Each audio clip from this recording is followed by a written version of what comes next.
Cara,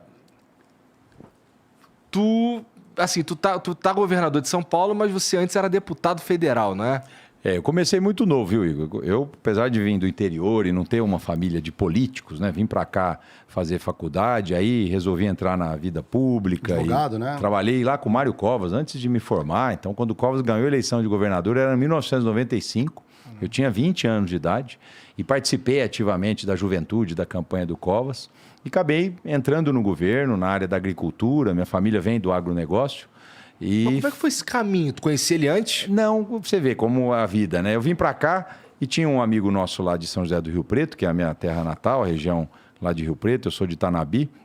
Esse amigo nosso, também da área rural, era amigo de um irmão mais velho meu, que veio a falecer de carro, né? Tá. E que chamava Antônio Cabreiro. O Cabreiro foi ministro do Collor, era um grande produtor rural e... Em 94 ele estava em São Paulo. Rodrigo, você está estudando aqui, vem me ajudar a montar um partido. Eu acabei me filiando a um partido, era o PFL na época, o Partido da Frente Liberal. E eu entrei no partido com 18 anos de idade, voluntário, e aí veio a campanha do Covas. E eu participei da campanha do Covas, desde montar palco, organizar as coisas, bater palma, organizar caravana, né? Aquela coisa natural de militante voluntário. E o Covas me enxergou durante a campanha, falou, esse menino aí tem jeito, hein? E foi, ele ganhou a eleição, virou governador. Esse amigo da minha família, que é o Cabreira, lá de São José do Rio Preto, virou secretário da Agricultura dele e falou, o Rodrigo vai ser o secretário executivo da Agricultura. Nem formado eu era. Rodrigo, só peraí. Assim, tu já tinha vontade de entrar pra política? Foi muito, assim, o acaso mesmo da vida. Hoje, olhando para trás, né? Eu estou fazendo muito isso, poxa, é uma honra para mim ser governador de São Paulo, uma responsabilidade grande. Teve um fato na minha vida que acho que motivou a minha entrada, né? Tá. Eu, quando tinha 16 para 17 anos, o meu irmão mais velho, que era amigo do Antônio Cabreira, ele veio a falecer num acidente de carro. Um acidente bobo, à noite, lá em Brasília, 10 horas da noite. Ele estava voltando aí de um jantar, bateu o carro e morreu. E depois, isso foi um sofrimento para minha família. Era o meu irmão mais velho, era a minha referência, né? Porque eu tinha quase 11 anos de diferença para ele. Então, ele efetivamente era o irmão que me criou, né? Entendi. Diferente do pai, que às vezes não consegue falar algumas coisas para o filho, né? Eu sou o filho mais novo.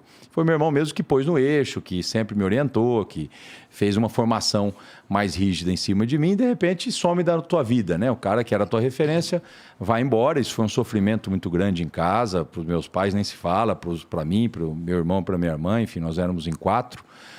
E aí, depois de um ano, assim, a família destroçada com a perda do meu irmão, minha mãe criou uma instituição de caridade, né? Ela transformou toda a dor que ela sentiu da perda do filho mais velho em amor ao próximo e criou uma instituição lá em Rio Preto.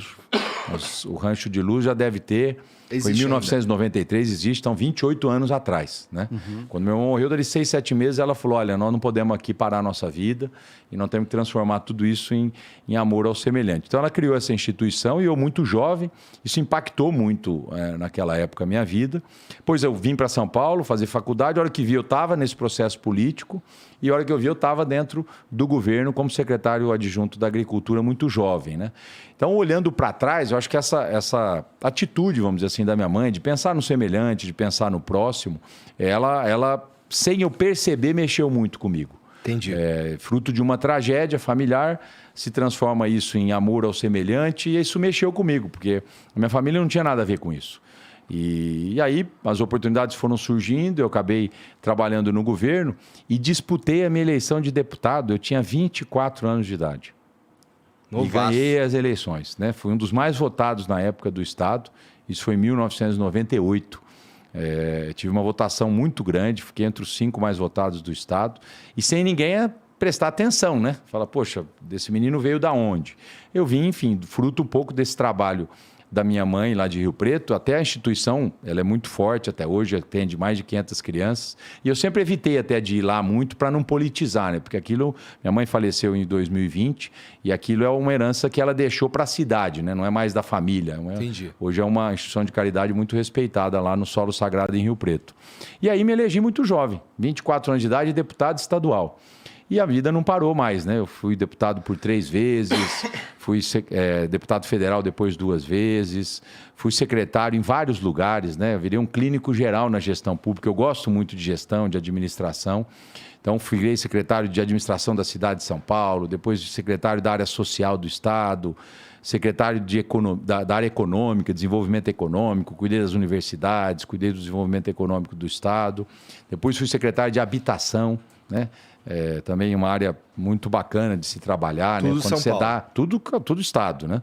E depois secretário, vice-governador, secretário de governo e agora governador. Então, Igor, eu falo que eu me apresento, eu sou o Rodrigo Novo, governador de São Paulo, mas eu sou um antigo servidor público, desde os 20 anos de idade, dedicado ao Estado, dedicado às coisas aqui de São Paulo e a honra hoje de governar o Estado. Quando tu aceitou fazer parte da chapa do Dória lá, já tinha essa conversa que você provavelmente ia assumir o governo de São Paulo?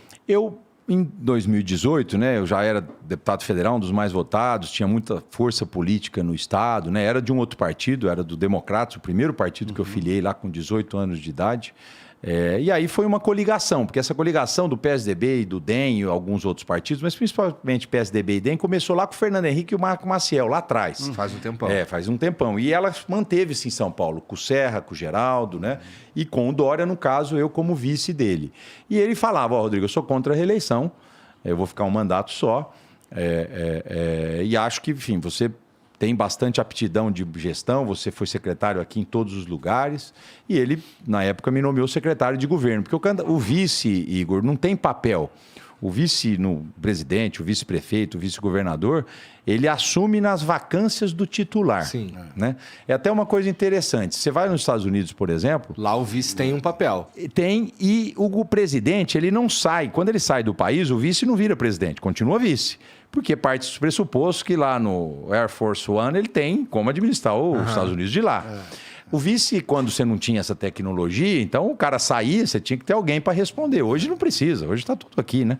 Então, é até uma coisa interessante. Tinha até um trabalho na Câmara Federal, era deputado federal, para falar, vamos acabar com o cargo de vice? Mas se o cara morrer? Né? Não, se o cara morrer, a Câmara Municipal, ou a Assembleia Legislativa, ou o Congresso, escolhe um novo para terminar o mandato, né? Tem países que é assim. Mas aqui acabou ficando a figura de vice, eu virei vice-governador, fui secretário de governo. A Secretaria de Governo é uma gerência geral do Estado, sabe?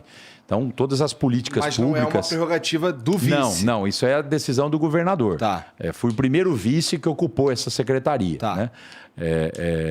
O Dória tem essa coisa de cabeça privada, então ele delega poder, enfim, às vezes não parece muito, mas ele montou uma boa equipe, não parece que ele delega, né? Parece que é tudo ele, mas ele delega bastante e na época me delegou a gerência aí como secretário de governo e eu toquei basicamente a máquina pública nesses 3 anos e com a saída dele, virando governador, foi difícil para mim escolher quem ia para o meu lugar.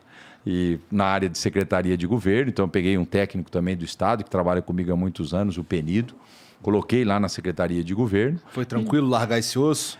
Olha, não é fácil, porque quando você fica no dia a dia, que nem você, que você faz o flow, de repente falou, você vai agora ficar no andar de cima, você vai ter que pôr alguém lá para apresentar, não é algo fácil, porque... Eu estou acostumado no dia a dia da máquina, problema toda hora, resolve, toma decisão. Eu continuo um pouco assim, mesmo como governador. É óbvio que o governador tem que ter mais tempo para dar entrevista, tem que ter mais tempo para expor as ideias, porque as pessoas olham para o governador com a esperança de que, olha, esse cara pode fazer algo para melhorar a minha vida, né? Então, é um papel institucional, mas também um papel de governança geral do Estado, que é o que eu procuro exercer, né? Acordo muito cedo, durmo muito tarde. E, naturalmente, o cargo exige isso, de você estar também toda hora tomando decisão ali, atento ao dia a dia de um Estado desse tamanho, né? 645 cidades, então é muito grande o Estado. Muita gente, problema toda hora para você ficar de cima e resolver. O governador, assim, o Estado de São Paulo hoje, ele tem um problema que é o foco dos trabalhos. O que eu falo, Igor? O São Paulo é um estado que as coisas funcionam. Né? Você sai de São Paulo, tudo é diferente daqui. Então, você tem segurança pública. Vamos falar de segurança. A segurança de São Paulo é a melhor do Brasil. Mas quem está aqui fala, mas me assaltaram hoje de manhã. Me roubaram o celular, me furtaram o carro, teve um latrocínio. Isso terá num estado desse tamanho. Então, a segurança, apesar de ser a melhor do Brasil, os indicadores, atas da violência, está tudo aí para ser consultado, não dá para o governador falar, tá tudo bem. Eu assumi, depois de um mês, troquei os comandos da polícia, montei a Operação Sufoco, fico no dia a dia com eles aqui, operando. A Operação Sufoco é aquela dos motoboy? Nós estamos no estado inteiro, nas grandes cidades, nós já apresentamos alguns números, reduziu esses crimes aqui em São Paulo. Tava rolando a modalidade nova, né? Os caras se fantasiam de entregador para roubar os outros, né? Então, não dá para você relaxar. No indicador tá bom. Enquanto tiver alguém sendo roubado, o governador tem que estar ali, agindo, atuando, conversando com as polícias. O que dá para fazer a mais do que vocês estão fazendo? Governador, precisa pagar mais diária para ter mais policial na rua. Então, vamos pagar. Quanto custa isso? Custa 38 milhões por mês. Foi o primeiro mês que nós pagamos de diária. Então, vamos arrumar o dinheiro no orçamento para poder priorizar a segurança, né? Então, eu falo, São Paulo é um estado onde as coisas funcionam. Então, você tem a melhor segurança do Brasil, a melhor saúde, né? Mas você vai para a população, tem problema na saúde. Você comparar com outros estados, enfim, não pode comparar. Então,